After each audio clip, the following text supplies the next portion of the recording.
네, 말씀 보도록 하겠습니다. 오늘 신약성경 마태복음 11장입니다. 마태복음 11장 1절에서 6절까지 보도록 하겠습니다. 제가 한 절, 여러분들 한 절 교독하시고 마지막 합독합니다.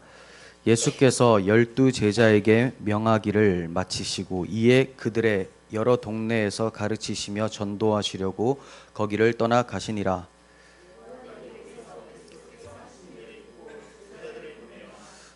예수께 여짜오되 오실 그이가 당신이오니까 우리가 다른 이를 기다리오리까.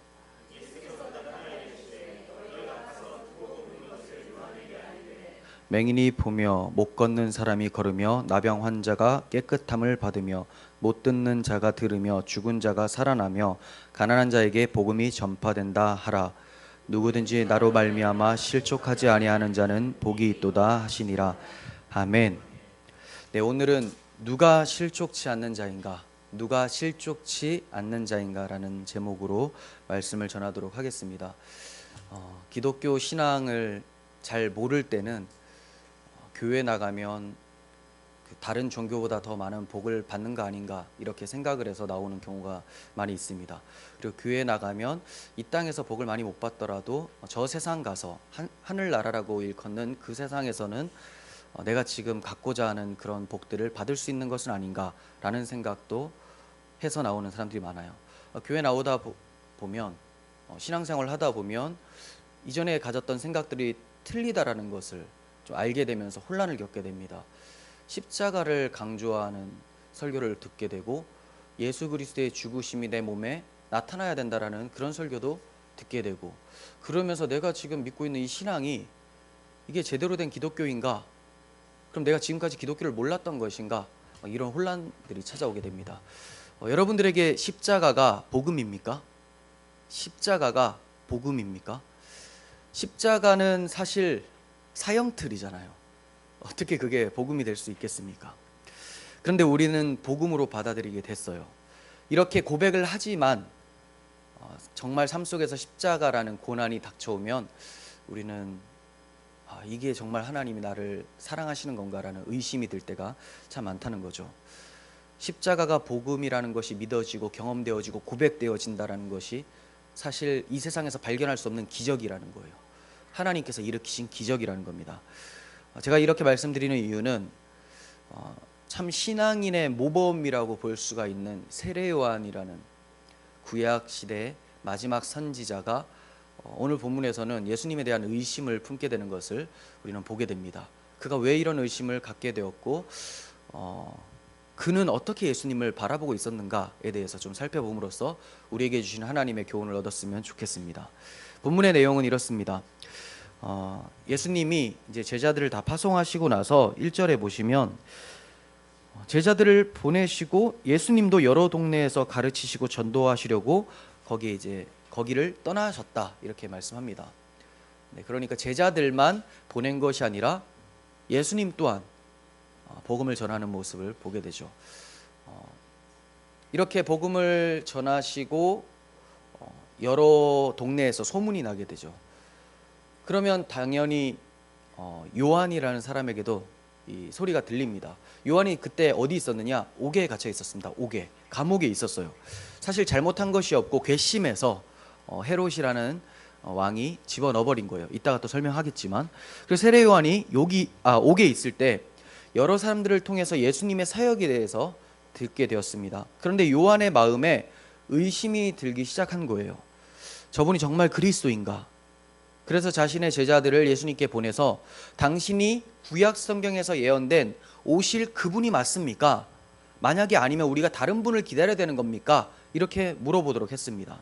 이에 대해서 예수님은 자신이 행한 일들이 구약에 예언된 그리스도의 일이라고 하시면서 누구든지 나로 인해서, 예수님으로 인해서 실족치 않는 자가 복이 있다 이렇게 말씀하셨어요. 그 요한한테 그거 전하라는 거예요. 내가 하는 일을 보면 바로 구약에 예언된 그리스도라는 것을 너희가 알게 될 것이고 너희가 그 사실을 요한에게 전해라. 그리고 나로 인해서 실족하지 않는 사람이 복이 있다. 얼핏 보니까 예수님을 의심하는 사람은 실족한 사람이고 이제 이렇게 예수님을 의심한 사람은 복이 없는 사람이고 이렇게 해석이 되어지는 것처럼 보입니다. 1차적으로는 그렇게 볼 수가 있어요. 그래서 이런 본문을 가지고 신천지에서는 그 세례 요한이 배도를 했다 이런 말을 많이 하죠. 그래서 세례 요한이 배도자였기 때문에 또다시 새로운 요한인 자기가 나와야 된다 이러면서 이제 이만희 씨가 곧 죽을 이만희 씨가 그렇게 얘기를 하고 있죠. 자, 이게 배도인가? 사실 배도까지 아니고 의심이에요. 의심. 근데 배도는 누가 했는가? 제자들 온통 다 했어요. 그죠? 자, 다 배도가 되어야 되는 거예요. 예수님이 구원자시려면 다 예수님을 안 믿어야 되는 거죠. 근데 그러한 구속사적인 그 맥락은 모르고 지금 요한이 의심이 들자 이 요한은 선지자의 역할을 바로 못한 것이기 때문에 새로운 선지자인 내가 들어와야 된다라고 하면서 이제 이만희 씨가 얘기를 하는 건데요. 예전에 이 본문을 가지고 제가 신천지 반박을 했습니다. 그래서 그거에 대해서는 이제 하지 않고, 자, 그 요한이 어떻게 의심이 찾아오게 됐고 이것을 통해 우리에게 주시는 교훈에 대해서 좀 보겠습니다. 세례 요한은 하나님의 계시가 임했었고 그리스도를 전파했었던 선지자였어요. 제가 앞에서 구약의 마지막 선지자라고 말씀을 드렸잖아요. 근데 세례 요한이 구약 성경에 등장을 합니까? 구약 성경에는 등장을 하지 않고 신약 성경에서 비로소 이제 이름이 나오게 되잖아요. 그러면 신약의 선지자가 아닌가 이런 생각을 하는데, 예전에 김영길 목사님께서 강의하실 때 기억나십니까? 구약이 어디까지인가? 언제부터가 신약인가? 기억나세요? 그리스도의 십자가 전까지가 구약이라는 거예요. 십자가 전까지. 그래서 구약의 율법을 다 이루신 그곳이 바로 십자가예요. 이루어졌기 때문에 십자가부터가 신약이라는 거죠. 물론 우리의 성경은 예수님의 태어나심부터 이 신약 성경으로 기록을 하고 있지만 엄밀하게 말하면 예수님의 십자가부터가 신약이고 그 전에는 구약이에요. 그래서 예수님도 율법을 지키십니다. 그리고 예수님도 안식일을 지키셨고 회당에 가셨고 다 그렇게 하셨어요.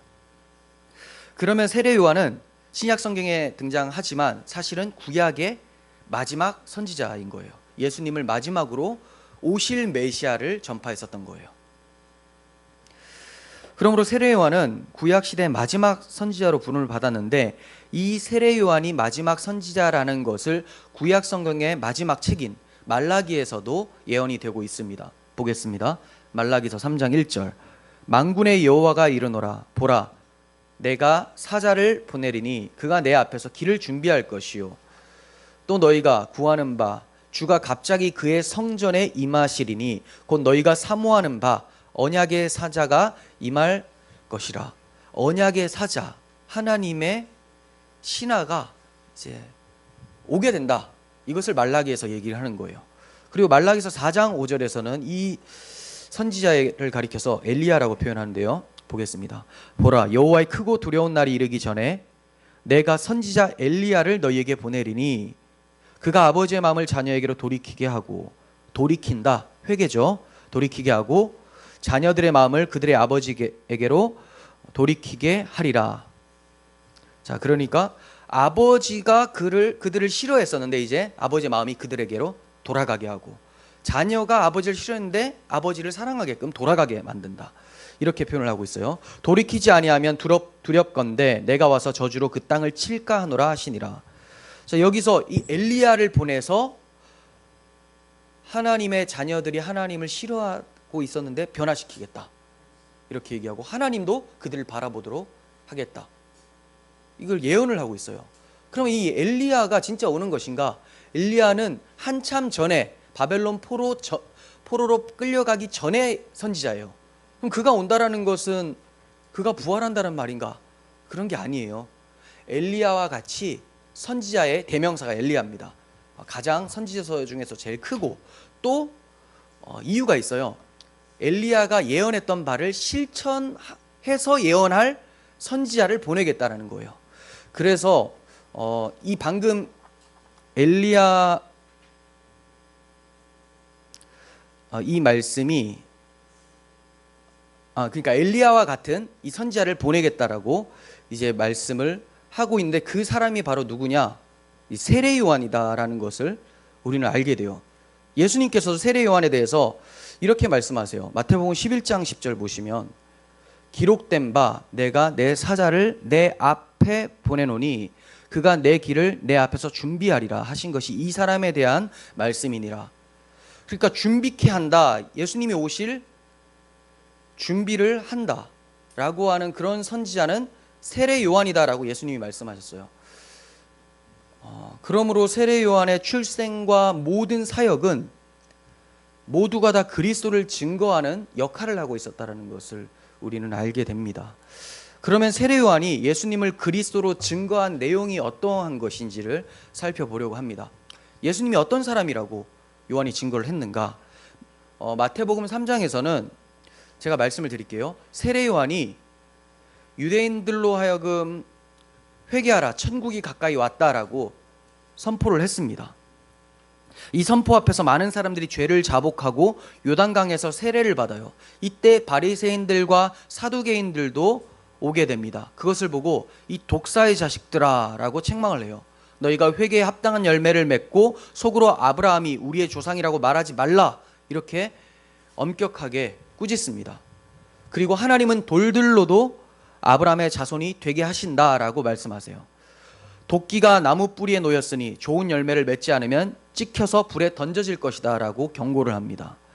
그러니까 아주 임박한 종말을 세례 요한이 선포를 한 거예요. 세례 요한이 성령의 인도를 받아서 이렇게 선포를 하고 있어요. 메시아가 오시면 심판과 동시에 구원이 일어나는 것을 선포하고 있는 거예요. 회개하라, 천국이 가까이 왔다라고 했으면 이제 구원이 가까이 왔다죠. 그런데 회개치 않고 마음에 악독이 가득한 사람들을 향해서는 너희가 심판을 받는다. 도끼가 나무 뿌리에 놓였으니 이제 곧 나무가 쓰러질 것이니 회개하라. 그렇지 않으면 심판받는다. 이것을 말씀하고 있는 거죠. 그러니까 그 요한이 전파했던 메시아는 오시면 심판과 구원이 동시에 일으킬 메시아를 선포했던 거예요. 모든 구약의 선지자들도 이와 같이 생각을 했습니다. 앞으로 구원자가 오시면 자기 백성 이스라엘 백성들에게는 구원을, 이방 족속들에게는 심판을 베푸실 것이다 라고 생각하면서 외쳤어요. 그런데 사람들이 이렇게 외치는 세례 요한을 향해서 당신이 메시아입니까? 이렇게 질문을 합니다. 그러니까 여기에 대해서 세례 요한이 나는 메시아가 아니다. 나는 그분의 신을 들기도 신발끈을 풀기도 어려운, 감당하지 못하는 사람이다 라고 얘기를 해요. 그리고 메시아는 성령과 불로 너희에게 세례를 베푸실 것이다, 이렇게 얘기합니다.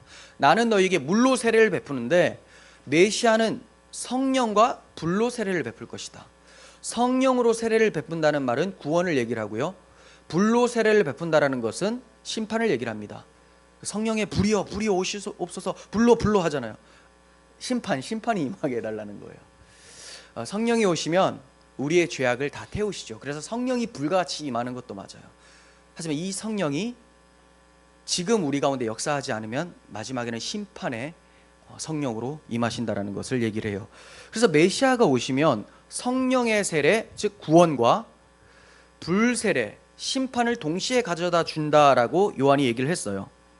그리고 요한이 메시아는 손에 키를 들고 자기의 타작마당을 정하게 하시는 분이다라고 하면서 추수할 분이다라는 것을 얘기해요. 추수할 분. 알곡은 모아서 곡간에 들이고 쭉저기는 불에 태우듯이 메시아는 추수할 분이시다, 이렇게 얘기를 합니다. 그런데 이때 예수님께서 요한 앞으로 오셔서 세례를 받으시려고 해요. 요한이 깜짝 놀라죠. 당신이 나에게 세례를 받으러 오시면 어떡합니까? 제가 당신에게 세례를 받아야 되는데요. 세례는 죄에 대해서 심판받아 죽고 깨끗하게 되어 새 사람이 된다는 의미를 가지고 있잖아요. 그래서 물에서 들어갔다 나오는 거예요. 물에 들어가서 죽었다가 깨끗하게 만들어서 새로 올린다. 그러면 누가 받아야 되는 거예요? 예수님 앞에서 세례 요한이 받아야 되는데 예수님이 그게 아니다, 내가 세례를 받는 것이 하나님의 뜻을 이루는 것이다 라고 얘기를 합니다. 이거에 대해서 요한도 잘 모르겠다는 거죠. 하지만 예수님께서 이렇게 말씀하시니 순종해서 예수님에게 세례를 베풉니다. 침내죠. 물에 들어갔다가 나오게 돼요. 그러자 하늘이 열리는 것을 보게 되고 하나님의 성령이 비둘기같이 예수님께 내려와서 하늘에서 음성이 선포되는데 내 사랑하는 아들이요 내 기뻐하는 자다라는 것을 요한이 듣게 됩니다. 그러니까 누가 봐도 예수님은 그리스도예요. 예수님은 그리스도라는 거죠. 성령께서 가르쳐 주셨고 하늘이 열린 걸 보게 하셨고 음성까지 들리게 하셨고 성령이 임하는 것까지 경험을 했습니다. 봤습니다. 그러니까 다른 사람 다 흔들려도 요한만은 메시아 맞다 이렇게 얘기할 수 있어야 되잖아요. 요한복음 1장 29절에서는 세상 죄를 지고 가는 하나님의 어린 양을 보라 이렇게 세례 요한이 얘기를 했어요. 완전히 확신을 한 거죠.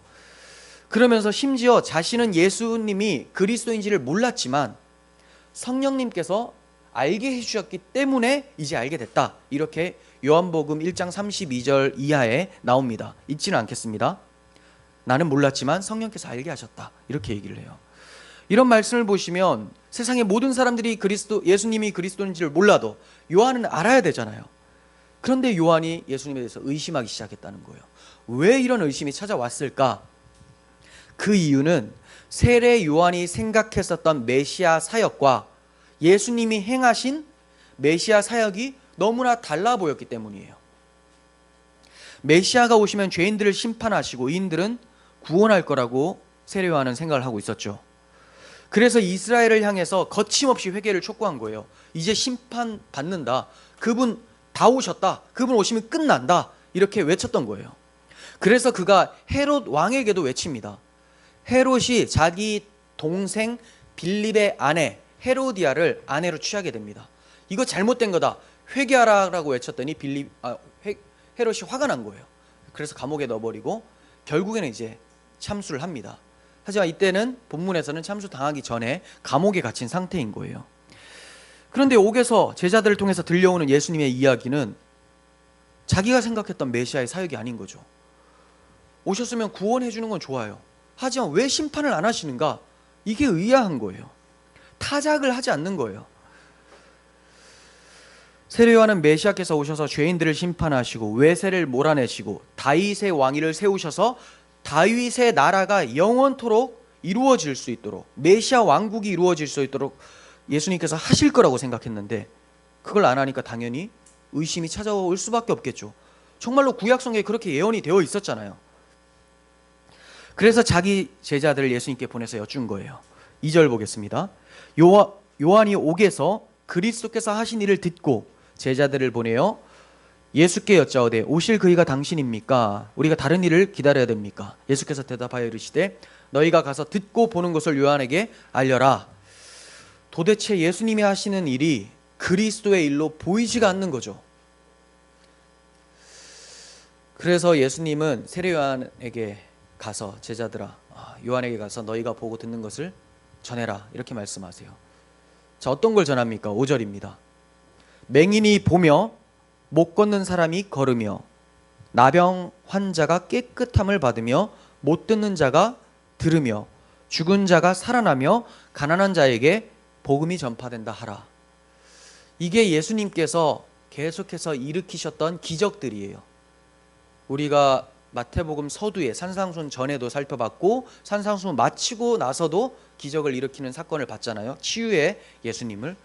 이런 것들을 요한한테 얘기를 하래요. 왜냐하면 이러한 사역들이 구약 성경에 이미 예언되어 있었기 때문에 그래요. 메시아가 오시면 이 사역을 한다고 예언이 되어 있었어요. 이사야 29장 18절 그날에 못 듣는 사람이 책의 말을 들을 것이며 어둡고 캄캄한 데서 맹인의 눈이 볼 것이며 기적이죠. 이사야 35장 5절 그때 맹인의 눈이 밝을 것이며 못 듣는 사람의 귀가 열릴 것이며 그때 저는 자는 사슴과 같이 뜰 것이며 말 못하는 자의 혀는 노래하리니 이는 광야에서 물이 솟겠고 사막에서 시내가 흐를 것임이라. 그게 얼마나 믿을 수 없는 기적들입니까? 이것이 메시아가 오시면 이루어진대요. 자, 그리고 이사야 61장도 보겠습니다. 주 여호와의 영이 내게 내리셨으니 이는 여호와께서 내게 기름을 부으사 가난한 자에게 아름다운 소식을 전하게 하려 하심이라. 이 61장은 메시아에 대해서 메시아가 노래하듯이 예언된 말씀입니다. 그러니까 내게 주의 영이 내리셨다라는 것은 메시아에게 주의 영이 내리셨다. 예수님에게도 성령이 임하시는 것을 봤었죠. 그리고 예수님에게 이 성령이 임하시면 가난한 자에게 아름다운 소식을 전파하게 된다라고 예언이 되어 있어요. 그래서 정말로 예수님이 회당에 들어가셔서 이 이사야서를 펴시고, 예수님 편 게 아니라 원래 이렇게 회당장들이 펴서 읽으라고 전해줍니다. 그 전해줬더니 정말 바로 앞에 있는 분이 메시아인지도 모르고 이걸 펴서 줬더니 예수님이 자, 이 말씀을 쭉 읽으시고 이 말씀이 오늘 너희의 귀에 응하였다라고 해요. 무슨 말이냐? 이 말씀이 바로 나에 대한 말씀인데 내가 지금 너희 앞에 있다. 그러니까 너희는 이러한 기적들을 경험하게 된 것이다. 이렇게 말씀하시는 거예요. 여기에서 살펴볼 것은 여러 가지 메시아 언약을 예언을 받지만 아까 61장에서 가난한 자에게 아름다운 소식이 전파된다고 했잖아요. 이 61장은 희년에 대한 선포입니다. 희년은 기쁜 날이에요. 메시아 사역을 예언하는 부분인데 가난한 자라는 여기서 가난한 자라는 것은 단지 경제적으로만 가난한 자를 말하는 것은 아니에요. 물론 그 사람들도 가난한 자에 속합니다. 그래서 예수님이 가난한 사람들에게 찾아가셔서 전파하시고 고치셨죠. 그런데 가난한 자는 하나님과의 관계가 끊어져서 더 이상 하나님께 나아갈 수 없는 자들까지도 포함을 하고 있고요. 그리고 신체적으로 불편해서 스스로는 하나님 앞에 나아갈 수 없는 자들, 못 걷는 자, 걸을 수가 없으니까 예수께 나아갈 수 없는 자들이죠. 눈을 볼 수가 없으니까 예수를 알아볼 수 없는 자들, 들을 수가 없어서 복음을 들을 수 없는 자들, 이런 자들을 예수님이 눈뜨게 하시고 걷게 하시고 들리게 하셔서 그들에게 예수님을 영접하게 만들어버립니다. 이런 자들이 고침을 받아서 하나님께 나아가는 희년이 도래할 것이다. 메시아가 오면 이 희년이 임하게 될 것이다. 이렇게 예언이 되었어요. 그런데 이사야 61장에서는 희년만 선포된 것이 아니라 심판에 대해서도 선포됩니다. 많은 선지자들이 이것을 기억을 하고 있었던 거예요. 보세요. 61장 2절 여호와의 은혜의 해와 우리 하나님의 보복의 날을 선포하여 모든 슬픈 자를 위로하되. 슬픈 자에게 복음이 들려지는 것은 악인들에게 심판이 선포되는 것을 보고 그들이 위로를 받는다는 거죠. 위로. 그러니까 심판과 구원은 반드시 일어나야 된다는 거예요. 앞서 살펴본 말라기 말씀에서도 심판이 예언되어 있었습니다. 말라기서 4장 5절 한번 다시 봅니다. 제가 아까 엘리야가 온다고 했잖아요. 그 말씀 보시면 4장 5절 보라 여호와의 크고 두려운 날이 이르기 전에 내가 선지자 엘리야를 너희에게 보내리니 라고 하죠. 그럼 이게 뭡니까? 세례 요한이 오고 나서 여호와의 크고 두려운 날 메시아가 임하게 될 것이다 라고 예언이 되어 있던 거예요. 그러니까 당연히 메시아 입장에서는 이제 곧 심판이 임할 거니까 난리가 났다. 너희들 회개해라. 이 얘기를 하고 있던 거예요. 그런데 심판하지 않는 예수님의 사역이 너무 이상하게 보여지는 겁니다. 세례 요한은 의심 정도였지만 바리새인과 서기관들은 예수님이 그리스도이심을 전파하자 예수님을 죽이려고 했어요. 그리고 정말 죽이게 됩니다. 왜 이렇게 되는 겁니까? 그들은 율법을 잘 알고 성경을 많이 본 사람들인데 왜 그럴까요? 자기중심적인 메시아를 기다렸기 때문에 그래요. 자기중심적 메시아. 그러니까 이들의 마음속에는 예수님이 오시면 심판을 해야 되는데 심판을 안 하니까 못마땅한 거예요. 참 이상하지 않습니까? 본인은 심판의 대상이라고 생각을 안 해요. 왜 예수님이 저 사람이 메시아라면 오셔서 저 악인들, 저 세리와 같은 사람들, 로마 군병들 다 박살내서 심판하셔야 되는데 왜 가만히 두시는가? 그리고 나는 의인이니까 나를 구원해 주셔야 되는 게 마땅한 거 아닌가? 라고 생각하고 있었는데 메시아께서 오셔서 그렇게 안 하시니까 저거 가짜다 라고 해서 십자가에 못 박는 거죠. 이게 바로 선민 이스라엘 백성들의 모습이었어요. 우리는 선택받은 자들이다 라고 하는 그 사고에 빠져 있어서 스스로 죄인이라는 것을 깨닫지를 못하는 거예요. 오늘날 우리들도 마찬가지 아닙니까? 하나님이 계시다면 왜 저 사람들 심판하지 않으십니까? 이런 말 많이 하잖아요. 뉴스를 봅니다. 하나님 뭐하고 계시는지 모르겠다. 그런 말을 하는 자신은 의롭고 하나님은 불의를 가만히 두는 하나님처럼 보이고 하나님보다 자기가 더 의로워져 버렸어요. 그 말을 하는 동시에.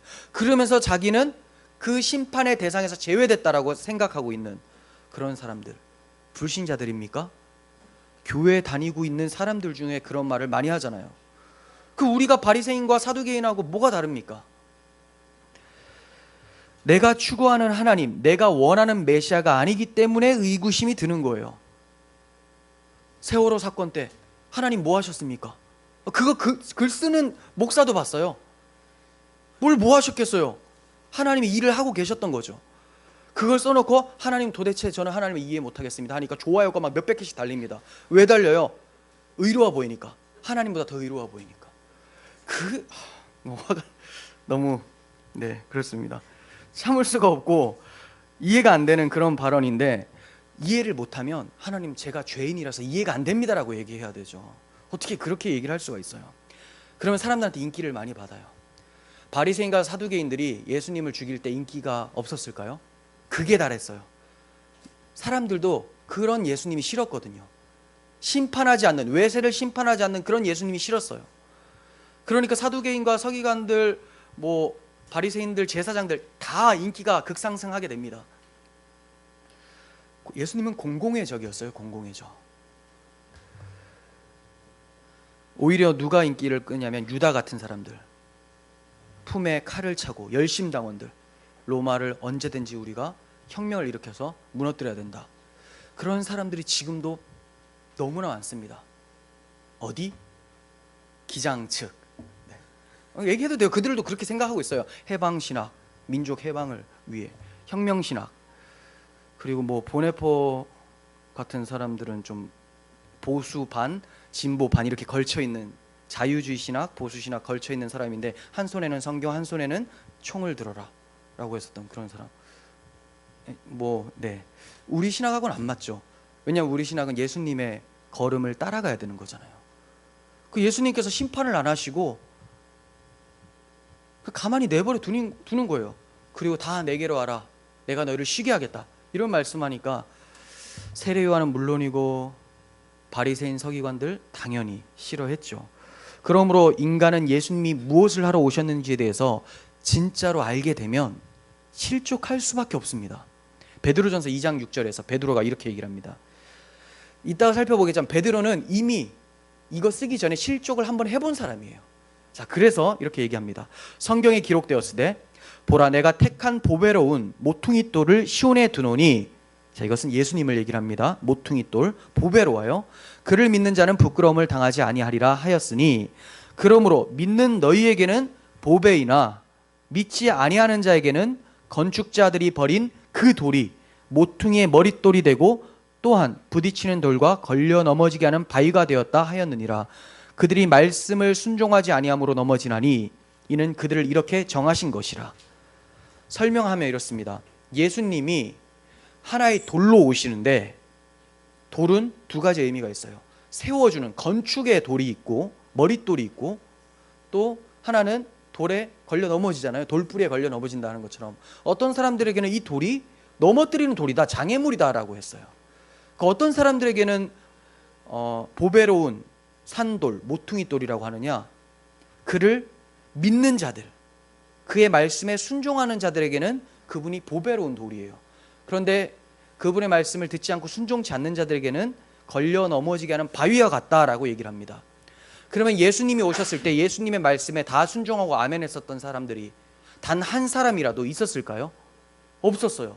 그러므로 모두가 다 예수님의 사역을 진짜로 알게 되면 다 넘어진다라는 거예요. 다 예수님은 걸림돌로 인식을 하게 된다는 겁니다. 그래서 발생된 사건이 십자가 사건이에요.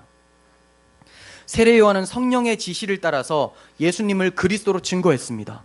또한 성령님께서 예수님에게 임하는 것도 봤고, 하늘에서 성부 하나님의 음성이 들리는 것까지도 들었어요. 그럼에도 불구하고 왜 구약의 예언대로 이분이 심판을 행하지 않는가? 그리스도가 정말 아니란 말인가? 이런 의구심에 빠져버렸습니다. 예수님의 제자들도 그리스도에 대한 분명한 신앙 고백을 했었죠. 이분 그리스도 맞습니다 라고 얘기했어요. 베드로가 어떻게 얘기했습니까? 주는 그리스도시요 살아계신 하나님의 아들입니다 라고 했더니 예수님이 칭찬하세요. 바요나 시모나, 네가 참 잘하였도다. 이것을 알게 하신 이는 혈육이 아니라, 너의 혈육이 아니라 하늘에 계신 내 아버지께서 가르쳐 주신 것이다. 하나님께서 가르쳐 주신 것이다 라고 말씀해 주셨어요. 그런데도 베드로와 모든 제자들이 십자가 앞에서 다 실족하게 됩니다. 십자가 앞에서는 너도 나도 다 예수님을 부인하고 저주하면서 도망가 버렸어요. 자신들이 죽을지언정 주님을 부인하지 않겠습니다라고 외쳤던 그 베드로, 도마와 같은 사람들 다 도망가죠. 십자가의 죽음으로 구원하신다는 이 하나님의 구원 계획은 만세와 만대로부터 감추어졌던 비밀인 거예요. 비밀. 그래서 하나님이 이 비밀을 가르쳐 주지 않으면 스스로 이 비밀을 들추어낼 자가 아무도 없다는 거예요. 성령께서 계시하십니다. 세례요한은 계시를 받았어요. 근데 뭐가 안 된 거예요? 해석이 안 된 거예요. 해석. 계시와 해석은 다릅니다. 요즘에 계시 받는 사람들 많잖아요. 계시도 잘못 받은 거예요. 왜냐하면 계시는 이미 완료가 됐으니까. 그런데 해석은 또 기가 막힙니다. 엉뚱하게 사사로이 풀죠. 그러니까 계시도 잘못됐고 해석도 잘못됐고, 그런데 구약의 선지자들은 계시를 제대로 받았어요. 하지만 해석은 잘 못 해내는 거예요. 왜? 성령께서 그 해석을 해주실 때가 있습니다. 바로 주님이 십자가에서 죽으시고 부활하셔서 성령을 우리에게 보내주셨을 때, 공적으로 성령이 이 세상에 임하셨을 때, 그제서야 주님께서 말씀하셨던 그 말씀이 무엇인지를 가르쳐 주신다는 거예요. 그가 오시면 내가 한 말을 가르쳐 주시겠다, 해석하시겠다라고 예언해 주신 것처럼. 그러므로 세례 요한과 제자들 뿐만이 아니라 우리 모두가 예수님의 십자가 앞에서 실족한 자들이며 예수님을 버린 자들이 되고 마는 거예요. 물론 세례 요한이 실족했는지 아닌지는 성경에서 언급하지 않습니다. 하지만 만약 세례 요한도 십자가 앞에까지 살아 있었고 서 있었다면 그도 베드로와 같은 걸음을 걸었을 거라고 보여집니다. 예수님이 십자가를 지시는 것이 아니라 엘리야처럼 하늘에서 불이 내려서 적들을 태워버려야 되는데, 그것을 안 하는 메시아, 이들이 이해할 수 있었을까요? 없었다는 겁니다.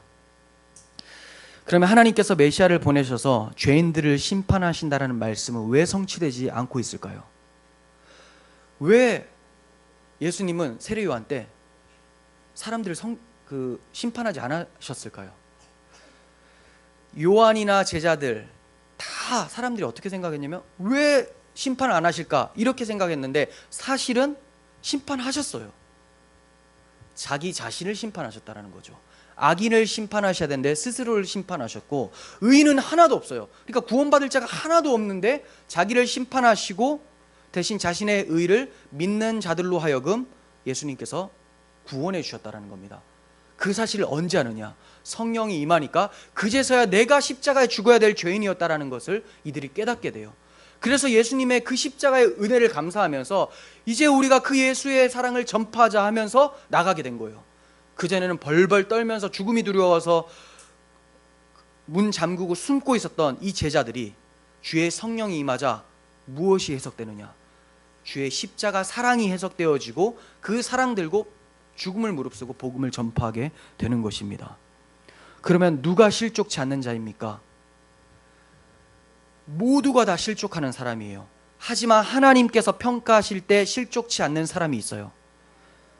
그 사람은 실족했더라도 예수님이 찾아가셔서 회복시켜 주신 자, 즉 십자가 앞에서 회개하고 주의 사랑에 감사하는 자가 하나님 보실 때는 너는 실족치 않았다라고 봐주시는 거예요.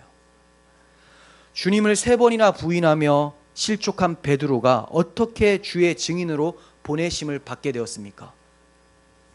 심지어 주를 위해 목숨을 버릴 수가 있게 되었어요. 자기는 주님과 같이 십자가에 못 박히는 것은 감당할 수 없는 영광이니까 오히려 나를 거꾸로 매달아라 해서, 베드로의 십자가는 이 위에 이렇게 되어 있는 것이 아니라 오히려 밑에 내려와 있죠. 그 뭐냐? 내가 어떻게 주와 동일한 그 영광에 거하겠느냐 해서 겸손함으로 십자가를 집니다. 어떻게 베드로에게 이런 믿음이 생겼을까? 그건 베드로 자체가 실족치 않고 당당히 서 있어서가 아니라 실족한 베드로를 예수님이 찾아가신 거예요. 베드로가 실족한 채로 찾아간 게 아니에요. 실족했으니까 못 빠져나와요. 여기서 구덩이에 빠져버린 거예요. 빠지니까 예수님이 건져주시죠. 마치 안식일에 구덩이에 빠진 양을 건져주는 것처럼 내가 너희를 그렇게 건져주겠다, 이걸 보여주신 거예요. 주님이 끝까지 사랑하셨기 때문에 실족한 자지만 결국은 반석 위에 세워지게 된 것입니다. 처음부터 반석 위에 선 사람 아무도 없었어요. 다 넘어지고 병든 자고 못 걷는 자고 못 듣는 자고 눈먼 자. 그래서 예수님이 그런 사람들을 고치신 거잖아요. 그럼에도 불구하고 예수님이 찾아오셔서 그들을 만나 주실 때 그 예수님을 영접한 자, 그가 바로 실족치 않은 자입니다. 이런 자들은 주를 위해 죽기를 각오하고 주의 사랑을 전파합니다. 제가 이번 주에 주기철 목사님 영상 다큐멘터리를 올렸습니다. 일제시대 때 치하에서 신사참배를 하라고 강요했을 때 모든 기독교인들, 다수의 기독교인들, 장로교까지도 마지막에 넘어갔어요. 그렇지만 주기철 목사님은 끝까지 주를 부인하지 않고 신사참배를 하지 않았죠. 심지어 자기 가족들까지 데리고 와서 그 아내까지 고문을 했습니다. 그것까지 보여주면서 부인하라 했는데 부인하지 않았어요. 그러면서 그 일본 경찰이 얘기를 합니다. 너의 하나님은 네가 이렇게 고통을 당하고 있는데 도대체 어디 있냐? 그 잘난 하나님은 도대체 어디 있냐? 라고 했을 때 주기철 목사님이 얘기하신 것이, 내가 하나님과 함께하지 않으면 이 고난을 이겨낼 수가 없다. 지금 하나님은 나와 함께 계신다라고 얘기를 합니다. 그러니까 이분은 십자가가 무엇인지를 안 거예요. 보통 그런 정도의 질문을 듣게 되면, 그러네? 내가 잘못 알았네? 하나님 뭐하고 계시지? 이게 모든 구약의 이스라엘 백성들의 신앙이었어요. 그런데 주기철 목사님이 어떻게 십자가와 그리스도의 십자가에 내가 못 박히는 것이 하나님이 계신 증거다라고 얘기를 할 수 있었을까? 주의 성령의 역사라는 거죠. 역사. 우리들도 다 그 은혜를 받았잖아요. 구약의 이스라엘 백성들보다 더 큰 은혜를 받았어요. 사람들은 얘기해요. 구약의 이스라엘 백성들은 불기둥도 받고 구름기둥도 받고 만나가 떨어지는 역사까지, 기적까지 봤는데 나도 그런 기적 있으면 잘 믿겠다. 그들이 잘 믿었어요? 못 믿었잖아요. 그런데 정말로 잘 믿게 된 사람이 누굽니까? 스데반 집사님과 같이 성령이 임하니까 순교를 각오합니다. 예수님의 모습으로 생을 마감합니다. 순교자 열전이라고 하는 고전이 있어요. 거기에 보면 수많은 순교자들의 내용이 나옵니다. 사도 요한 빼고는, 사도 요한도 반모섬에 유배되어서 나중에 나이가 들어서 죽게 되었지만, 그 모든 제자들, 11명의 제자, 마띠아까지, 다시 유다 이후에 세워진 마띠아까지, 그리고 우리가 알고 있는 모든 사람들, 제가 보니까 그래요. 성경에 우리가 알고 있는 이름들은 다 죽었습니다. 누구를 위해? 주를 위해. 주를 위해. 그런 박해가 시작이 된 거예요. 우리나라에 그런 박해 아직 안 왔잖아요. 올 수도 있어요. 각오를 해야 되죠. 이슬람도 오고 공산주의도 올 수 있고 깨어 있어야 됩니다. 어떻게 주를 위해 고난 당할 것인가를 각오하고, 그 각오를 하려면 십자가를 해석하고 묵상하고 기억할 수 있어야 된다는 거예요. 저거 너무 두렵다. 그거 어떻게 질까? 십자가 질까? 십자가 지는 거를 안희숙 여사가 주기철 목사님한테 너무 힘드셨을 텐데 어떻게 감당하셨어요? 저는 못할 것 같아요 라고 했어요. 그러니까 주기철 목사님 하시는 말씀이, 우리 한 걸음씩만 갑시다 라고 얘기해요. 너무 멀리 내어다 보니까 못 이기겠는 거예요. 자기도 그랬어요. 하나님, 제가 잠깐 고통당하는 것은 이기겠는데 한 달, 두 달, 10년, 20년 되는 것은 못 이기겠으니 이길 수 있는 믿음을 주세요 라고 했어요. 안희숙 여사님이 나 목사님처럼 못하겠어요 라고 했을 때, 주어진 한 걸음씩만 감당합시다. 뭐예요? 순교는 어떤 자가 하냐면, 지금 우리가 처해 있는 이 자리에서 주의 말씀에 순종하고 세상과 타협하지 않는 그런 자가 그 자리에 가서도 순종할 수가 있는 거예요. 여기서 맨날 세속적으로 살다가 그때 한번 하겠다? 일어나면 진짜 기적이죠. 그럴 수 있겠어요? 못하겠죠. 항상 주 앞에 깨어 있어야 됩니다. 세례 요한도 밝히 알지 못했고 제자들도 밝히 알지 못했던 그 십자가의 은혜가 우리에게 너무나 선명하게 드러나 버렸어요. 디모데후서 2장 11절 보겠습니다. mit보다 이 말이여 우리가 주와 함께 죽었으면 또한 살 것이요 참으면 또한 함께 왕노릇할 것이요 우리가 주를 부인하면 주도 우리를 부인하실 것이라. 우리는 미쁨이 없을지라도 주는 항상 미쁘시니 신실하시니 믿음직하시니 이 말입니다. 자기를 부인하실 수 없으시리라. 지난번에 말씀을 드렸죠. 이 말씀에 대한 해석을. 제자들이 다 부인을 했습니다. 다 실족을 했어요. 주님을 알고 계셨어요. 그래서 바울도 이렇게 얘기를 합니다. 우리는 미쁨이 없을지라도, 우리는 신실하지 않을지라도 주께서 신실하시기 때문에 우리를 구원하실 것이다. 왜냐하면 자기 언약, 은혜로 우리를 구원해 주시겠다라고 하는 그 언약을 스스로 부인할 수 없기 때문이다 라고 얘기를 합니다. 행위로 구원받는 게 아니에요. 우리가 뭘 잘했기 때문에 하나님께서 우리를 용납해 주시는 것이 아니라 불쌍히 여겨주시고 예수님을 보내주셔서 그 예수님을 믿는 자는 구원을 얻으리라. 은혜로 구원을 주시겠다고 말씀하셨어요. 자신은 비록 믿음이 없어서 주님을 부인했지만 주께서 자신을 포기하지 않으시고 구원해 주신 사랑을 알고 믿는 자, 이 사람이 바로 복 있는 자입니다. 나는 지지리도 복이 없지. 그게 아니라 주님이 여러분들을 주셨다면 여러분들이 복 있는 자라는 거예요. 예수님이 말씀하셨죠. 누구든지 나로 말미암아 실족하지 아니하는 자는 복이 있다. 여기서 실족하지 않는 자는 어떤 자예요? 실족했더라도 주님이 찾아오셨을 때 회개하고 주를 영접한 자를 예수님이 보실 때는 너는 실족 안 했다. 왜? 반석이라는 내 위에 집을 지었다라고 말씀해주고 계시는 거예요.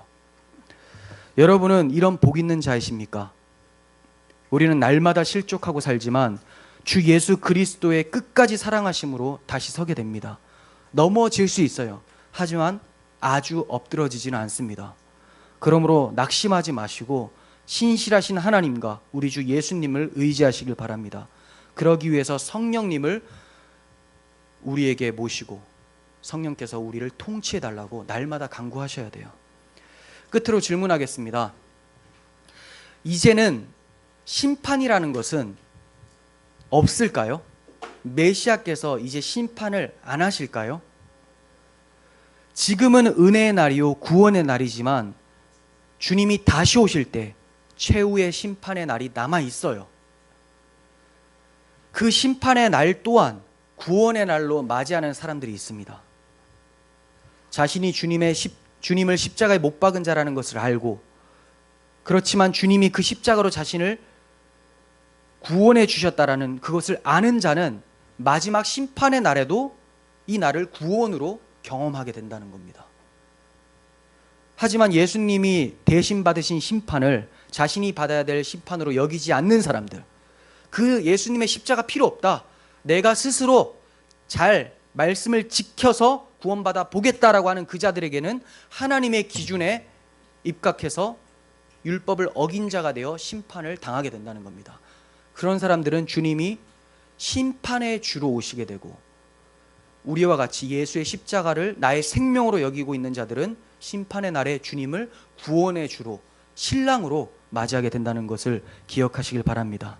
예수님을 부인함으로 영원한 실족에 빠지지 마시고 예수님의 십자가를 자신의 생명으로 여기고 우리의 발을 반석 위에 놓으시기를 바랍니다. 주님의 은혜가 우리 모두에게 있기를 간절히 소원합니다. 기도하겠습니다. 거룩하신 하나님, 요한이 왜 의심을 했을까? 그것을 마음에 들지 않아 하고 나는 무언가 다르다고 생각했었던 교만함이 있었다면 깨어나게 하여 주시고, 우리는 그보다 더 못한 믿음이었는데 하나님의 은혜로 그리스도의 십자가로 성령의 찾아오심으로 이제 예수님을 나의 주요 나의 생명으로 모실 수 있게 되었음에 감사하는 자가 되게 하여 주시옵소서. 베드로와 같이, 스데반 집사님과 같이, 주기철 목사님과 같이 주의 사랑을 알게 되어 주를 위해 목숨을 버리고 영원한 생명을 얻는 것이 어려운 일이 아닐 수 있도록 우리에게 구원의 능력을 베풀어 주시고 구원의 감격이 있어서 날마다 천국으로 향하고 또 천국을 살아갈 수 있는 저희 모두가 되게 도와주시옵소서. 예수님의 이름으로 기도합니다. 아멘.